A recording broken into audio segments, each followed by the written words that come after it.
जुलाई 1952 अर्दली बाजार बनारस से अपना आध्यात्मिक सत्संग और वैचारिक संदेश को शुरू किया और 60 वर्ष तक पूरे भारतवर्ष में घूमकर ये बताया ये मनुष्य शरीर एक किराए का मकान है, हमें आपको थोड़े समय के लिए मिला है।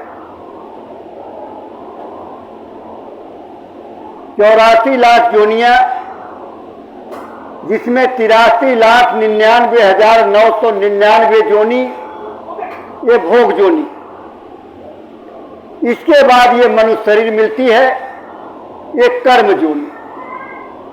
मनुष्य शरीर एक साधना करने का साधन मिला। इस मनुष्य शरीर में बैठ करके जब आप साधना करेंगे तो परमात्मा का दर्शन दीदार होगा, प्रभु का दर्शन दीदार होगा, राम कृष्ण का दर्शन दीदार होगा। लेकिन उसके लिए बिना सतगुरु के आप पा नहीं सकते। इसलिए बाबा जी ने बार बार काफिला और सत्संग के माध्यम से इस पर जोर देते रहे कि ये मनुष्य शरीर बार बार नहीं मिलती। करोड़ों वर्ष लग जाते हैं 84 लाख जोनियों में जन्मते मरते, और ये जन्म मरण की जो पीड़ा, जो कष्ट है, इसका वर्णन महात्माओं ने नहीं किया। सहदेव भाई ने थोड़ा सा इशारा जरूर किया कि बिच्छू मारे डंक 1000 बिच्छू एक बार में डंक मारे, जितनी पीड़ा होती है उससे कहीं ज्यादा बच्चा पैदा होने में दर्द होता है, और उससे कहीं ज्यादा जब ये जीवात्मा इस शरीर को छोड़ करके जाने लगती है, यानी मरने के समय, तब होती है। बाबा जय गुरुदेव जी महाराज ने कहा ये मनुष्य शरीर आपको मिल गई है, रास्ता मैं दिए देता हूं, बैठ करके आप अभ्यास रियाज कर लीजिए। तो गुरु गोविंद शिष्य मिली, कीन्ही भक्ति विवेक, और त्रिवेणी धारा बहे आगे गंगा एक। ये हिंदू है, ये मुसलमान है, ये सिख है, ये ईसाई है, उस परमात्मा प्रभु से मिलने के लिए सबके अलग अलग रास्ते नहीं है, वो एक ही है। लेकिन उसमें गुरु और शिष्य और गोविंद माने प्रभु भगवान, ये तीनों को मिलने की जरूरत होती है। गुरु ने रास्ता दिया, आपने परिश्रम किया, वहां से दया हो गई, तो आपकी जीवात्मा का काम हो जाएगा, यानी जन्म मरण से छुटकारा मिल जाएगा। नहीं तो कोई भी करिए, जग करिए, तब करिए, पूजा करिए, पाठ करिए, इस कलयुग में जब तक नाम की साधना नहीं मिलेगी, नाम नहीं मिलेगा, और वो भी शब्द भेदी महात्मा के द्वारा, तब तक आपका जन्म मरण से छुटकारा नहीं हो सकता। कबीर साहब ने यही समझाया, नानक साहब ने यही समझाया, शिवदयाल महाराज ने समझाया, तमाम महात्माएं उन्होंने समझाया, लेकिन बाबा जी ने तो ऐसे पानी की तरह पिला करके समझाया कि बच्चा कर लो, नहीं ये शरीर चली जाएगी, तब पछताए का होत है जब चिड़िया चुग गए।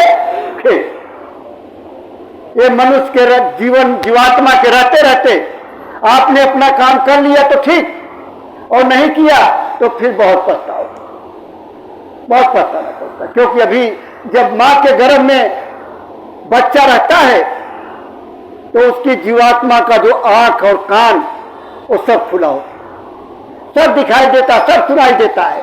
मां के उस गर्भ में उल्टा नरक है, एक तरह से बदबूदार, वहीं से मलमूत्र का रास्ता, वहीं से पेशाब का रास्ता, और वहीं बच्चा लटका हुआ है। लेकिन वो परमात्मा प्रभु को देखता रहता है और प्रार्थना करता है इस देश के मालिक से कि अब की बार मैं भजन करूंगा। हम आप जितने लोग बैठे हैं, सबने ये वादा किया था कि अब की बार भजन करेंगे। जैसे मां के घर से बाहर आए, वो रोशनी बंद हो गई, आवाज बंद हो गई, लगा रोने बच्चा, चाहे वो हिंदू का है, मुसलमान का है, सिख का है, ईसाई का है, अंग्रेज का है, बंगाल का है, बिहार का है, मद्रास का है। अगर एक अस्पताल में सबके बच्चा जमता है तो बच्चा कहीं मद्रासी में नहीं रोता, अंग्रेजी में नहीं रोता, उर्दू में नहीं रोता, सभी बच्चे कहते कहां कहां कहां, यानी कहां आ गए। और हम लोग खुशी मनाते हैं, पूजा कराते हैं, जागरण कराते हैं, पाठ कराते हैं, बेटा हुआ बेटी हुई खुशियां मनाते हैं, लेकिन वो बच्चा रोता है। कबीर साहब ने कहा ऐसी करनी कर चलो, आप हंसो जब रोए। जब आए तो हम रो रहे थे और लोग हंस रहे थे, लेकिन ऐसी करनी कर चलो, लोग जब रोते हैं और खुद जा रहे हो, तो आपके अच्छे कर्म, अच्छे कर्मों का अच्छा और बुरे कर्मों का बुरा, उस पर बैठा इस देश का मालिक ने आपको पूरा अधिकार दे दिया कि आप अच्छा करो बुरा करो, आपको कोई रोकेगा नहीं। आप कत्ल कर दो, आप यज्ञ कर दो, तब कर दो, लेकिन का फल मैं दूंगा। प्रेमी भाई बहनों, आपको गुरु मिल गए हैं, उन्होंने आपको रास्ता दे दिया है, आप उन पे न्यौछावर हो जाओ, न्यौछावर कर दो अपने आप। न्यौछावर का मतलब नहीं है कि आप अपना काम ही बंद कर दिए, आप अपना कर्म करिए, लेकिन फल की इच्छा मत करिए। फल के लिए इनके ऊपर छोड़ दीजिए कि आप जानो जो मर्जी करो, कर्म तो हमने कर दिया, मेरा काम है, फल देना आपका काम है। जब आप इनके ऊपर निछावर कर देंगे तब आपको कोई चिंता करने की जरूरत नहीं। जैसे छोटा बच्चा मां लिए चलती है, मां ऊपर को ऐसे लुका देती है और फिर हाथ में ले लेती है। बच्चे को पूरा विश्वास है कि मेरी मां साथ में है, इसलिए मुझे चिंता करने की जरूरत नहीं है। इसी तरह से जब गुरु साथ में है तो आपको चिंता करने की जरूरत नहीं है, वो खुद संभाल ले। क्योंकि ये संसार में आप सुख ढूंढते हो, इस संसार में सुख नहीं है, धन में सुख नहीं है, घर में सुख नहीं है, गाड़ी घोड़े में सुख नहीं है, अरबपति हो, करोड़पति हो और कंगालपति हो, कोई सुखी नहीं। नानक दुखिया सब संसार, कोई सुखिया जिन नाम आधार, जिनको नाम रूपी जड़ी मिल गई है, वो सबसे सुखी। कब? जब सत्संग के वचन को अपने में उतारेंगे तब। गोधन, गज धन, बाज धन और रतन धन खान, और जब आवे संतोष धन, सब धन धूल समान। हम तो लगे रहते हैं कि ये मिल जाए, ये मिल जाए, ये मिल जाए, अरे राष्ट्रपति भवन ही क्यों न मिल जाए। मैं तो रोज यही सोचता हूं कि राष्ट्रपति भवन मिल जाए। मिल जाएगा क्या? जो आपके प्रारब्ध में है वो मिलेगा, और जो मिला है उसी में खुश रहिए। मालिक से रोज प्रार्थना करिए, रोज धन्यवाद करिए कि मालिक जो आपने दिया है बहुत है, आप उनको देखिए। करोड़ों लोग ऐसे हैं जिनको भोजन नहीं मिलता, करोड़ों लोग ऐसे हैं जिनको सोने के लिए जगह नहीं है, फुटपाथ पे पड़े रहते हैं, घर नहीं। आप बहुत सुखी हैं, आप घर में रहते हैं, 2 टाइम भोजन करते हैं, नाश्ता करते हैं। तमाम इस संसार में ऐसे लोग हैं जिनको ये नसीब नहीं, ये अपना अपना प्रारब्ध। किसी ने कहा, मैंने सत्संग के लिए बात किया तो कहने लगे कि मैंने तो गुरु महाराज से कह दिया कि जब मेरा सब ठीक हो जाएगा तब मैं सत्संग में जाऊंगा, नहीं तो नहीं जाऊंगा। अरे क्या आप ऐसा नहीं कर सकते हैं कि मैं आपके दरवाजे पे पड़ा रहूंगा, जब तक मेरा सब ठीक नहीं हो जाएगा तब तक मैं नहीं जाऊंगा? ऐसा क्यों नहीं सोचते? ऐसा क्यों सोचते कि मेरा ठीक हो जाए तब जाऊंगा? अरे ठीक होने काम ही नहीं करोगे। खेत को जोत दिया, बीज डाल दिया और उसकी गुड़ाई निराई करने गए नहीं, सिंचाई करने गए नहीं और चले गए काटने के लिए, तो कुछ मिलेगा क्या? जब नाम मिल गया तो रियाज अभ्यास रोज करना चाहिए। गुरु को याद करना चाहिए, गुरु से प्यार करना चाहिए। अगर प्यार ही नहीं करोगे, आप माँ बाप भाई बहन बेटा क्या है? प्यार है ना, प्रेम है।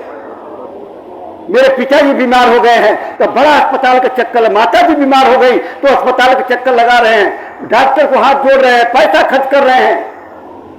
क्यों? प्रेम है। इसलिए ऐसे गुरु से प्रेम करो, गुरु पे विश्वास करो, गुरु पे भरोसा करो। अब जब गुरु पे भरोसा करोगे, गुरु के दरवाजे पर दरबार पे जाओगे, वहां मत्था पटकोगे तो आपको दुख होने वाला है। लेकिन आपको हमको विश्वास ही नहीं है, गुरु पे भरोसा ही नहीं रहता, इसलिए तकलीफ पाते हैं, परेशानी पाते हैं। पता नहीं कितने जन्म जन्मांतर के कितना कर्म लगा हुआ है। महात्मा कैसे, गुरु महाराज ने खुद कहा कि बच्चा देखो 4 आने तकलीफ तो आएगी, आग लगेगी। बाबा जी ने कहा है कि कलयुग में कलयुग जाएगा, कलयुग में सतयुग आएगा जो 1000 बरस के लिए रहेगा। लेकिन उसके बीच में क्या होगा? इतनी जोर की टक्कर कि 20 करोड़ लोग साफ हो जाएंगे। कैसे बचोगे? तो काल ब्याल से वही बचे जो सतगुरु ध्यान धरे, जो सतगुरु की शरण में है, सतगुरु को याद करते हैं, उनका बचाव हो जाएगा। बाकी तो सब मरेंगे। कैसी घटना घटी अभी परसों नरसों की बात है, इतनी बारिश दिल्ली में हो गई, ITO से लेके ऑल इंडिया मेडिकल तक पूरा जैसे मालूम मेरा नदी बह रही है। बसंत बिहार में एक कोठी बन रही थी, बेसमेंट खुदा हुआ, बगल में 2 पेड़ थे, वहां लेबर झुग्गी बना करके 3 लेबर सो रही थी। रात को पेड़ धरकर गिर गया और झुग्गी उसी में साफ हो गई, अंदर चली गई, बेसमेंट कितने नीचे चली गई कि रेस्क्यू करने वाली पुलिस डिपार्टमेंट आई, उसको निकालने के लिए 2 जल्दी निकले, एक बाद में 3 मरे हुए निकले। तो आप क्या समझते, कब क्या आपदा आ जाए, कब क्या परिस्थिति आ जाए? तो बाबा जय गुरुदेव जी महाराज ने कहा कि बच्चा जय गुरुदेव नाम बोलना, मैं आऊंगा, पूरी मदद करूंगा। तो कैसे करेंगे? जब आप बाबा की सुनोगे तब तो करेंगे, अब आप बाबा की सुनोगे नहीं तो कैसे करेंगे? बाबा जी ने कहा भजन करो बच्चा, भजन, और हम आप भजन करेंगे नहीं और कहेंगे जय गुरुदेव तो कैसे संभाल? गुरु को मानते हैं लेकिन गुरु की बात को नहीं मानते। जो आपको मिलना है वो तो मिलेगा ही, और गुरु की ऐसी दया होती है कि आपके बुरे कर्म को अच्छे में बदल देते। एक राजा सोचने लगा कि मैं जब पैदा हुआ तो मेरे साथ पता नहीं कितने लोग पैदा हुए होंगे। एक समय में कितने बच्चे पैदा होते हैं कुछ पता थोड़ा ही, लेकिन मैं राजा बन गया और लोग भिखारी क्यों बन जाते हैं, गरीब क्यों बन जाते हैं? जाते जाते एक महात्मा मिले, महात्मा से पूछने लगा कि देखिए मैं राजा हूं और जब मैं पैदा हुआ तो उस समय कितने लोग पैदा हुए हों? और एक बात ध्यान से समझ, 12 राशि होती है, 12 ही राशि में पूरी दुनिया है। किसके साथ अच्छा किसके साथ बुरा है, किसका जन्म कैसे घर में हो रहा है, ये बड़े ध्यान से बात को समझिएगा। महात्मा ने कहा चले जाओ पहाड़ी पे चले जाओ, वहां उत्तर मिलेगा। चले गए पहाड़ी पे, एक आदमी बैठा हुआ, अंगार जल रहे, कोयले के अंगार, और अंगार उठा उठा के खा रहा, अंगार उठा के खा। राजा ने कहा भाई मैं राजा हूं, जब मैं पैदा हुआ तो कितने लोग पैदा हुए होंगे, लेकिन मैं राजा बन गया और लोग गरीब बनते हैं, ऐसा क्यों है? बोला देख नहीं जा, मुझे भूख लगी है, मैं खा रहा हूं, जा आगे, आगे इसका जवाब मिलेगा। तो आगे चल, जिज्ञासा थी, प्रश्न का उत्तर चाहिए था। आगे गए, दूसरा अपना मांस नोच नोच के खा, उनसे भी प्रश्न किया कि जब मैं पैदा हुआ तो बहुत लोग पैदा हुए, मैं राजा बन गया, लोग गरीब बन गए। वो बोला देख नहीं रहा, मैं भूखा हूं, मैं खा रहा हूं। चला गया नीचे गांव में, अभी एक बच्चा पैदा होगा उस गांव में, वो इसका जवाब देगा, लेकिन जल्दी जाना, नहीं तो वो बच्चा खत्म हो जाएगा। पैदा होगा थोड़ी देर बाद खत्म हो जाएगा। देखो, गांव में मोहल्ले में किसी भी जब बच्चा होना होता है तो सबको पता लग जाता है। लगता है कि नहीं लगता? बोलिए, लगता है कि नहीं? किसी घर में बच्चा जो है किसी को है तो सबको पता रहता है कि बच्चा होने वाला है, लेकिन किसी जाने के समय आ गया तो किसको पता लगता है? जाने के समय किसी को पता लगता है क्या? जाने का किसी को पता नहीं लगता। इसलिए यहां पे प्रार्थना आपको बतलाएंगे।